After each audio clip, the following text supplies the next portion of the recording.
आज मैं बात करता हूँ कुछ माताओं की जो सास बनी है अभी अभी कुछ समय हुआ है उनको सास बने हुए, जिनकी उम्र 50 से ऊपर के लगभग चल रही है। वो अपनी बहुओं को टॉर्चर करती हैं ये कहकर कि हमने पुराने समय में ऐसी ऐसी चीजें देखी हैं, हमारी सास हमें गाली देती थी, हमारे पति हमें मारते थे, लाइट नहीं थी, हम अंधेरे में गुजारा करते थे, चक्की नहीं थी तो हम हाथ से ही गेहूं पीस कर खाने का गुजारा करते थे। और वो ये अपेक्षा रखती हैं कि आज की बहुएं भी उनके कहने से ये सब करें, और उनसे ये कहती भी हैं कि भाई हमने तो ये चीजें झेली हैं, तुम्हें भी झेलनी पड़ेंगी। मुझे एक बात बताइए, जितनी भी मेरी माताएं मुझे सुन रही हैं, क्या आपने इस बहू की वजह से वो सब चीजें झेली है? क्या इसका कोई रोल था उस समय पे जिसको आज ये चीजें झेलनी पड़ेंगी? आप लोगों को एक बात समझने की जरूरत है,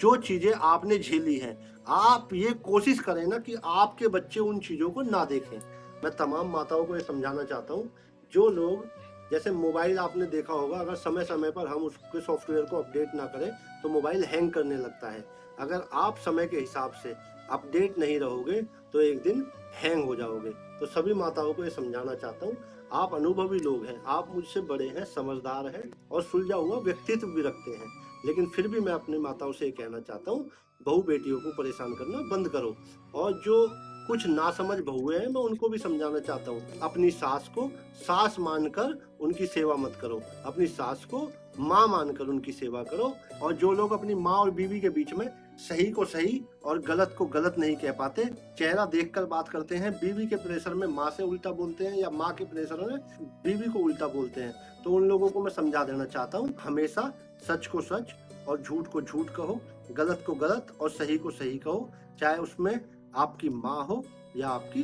बीवी। बड़ी विडंबना है, जिस पति के साथ आप अलग होकर रहना चाहती है, वो पति भी उसी सास के द्वारा पैदा किया गया बच्चा है, इसलिए किसी की माँ को, किसी के बच्चे को एक दूसरे से अलग ना होने दें। तो तमाम लोगों को ये समझाना चाहता हूँ, जो भी बहन बेटियों को